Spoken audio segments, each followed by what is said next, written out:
to send along this video to you so that you can better know how to download your photos from your gallery. So log into your gallery, scroll on down till you see all the photos there. Click on a photo that you want to download.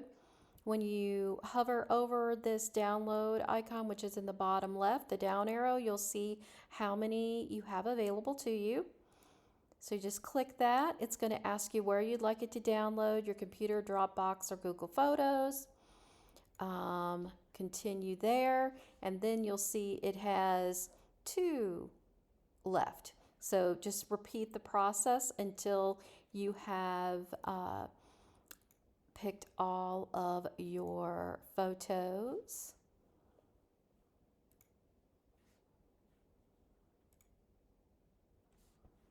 And then you'll know it'll say no free high resolution photos left. You'll know that you have downloaded all of your photos. So just be sure that you've chosen the ones that you do want to download, because once you download them, they're yours to keep. And if you have any questions whatsoever, you know where to reach us. All right, thanks so much. Have a good one.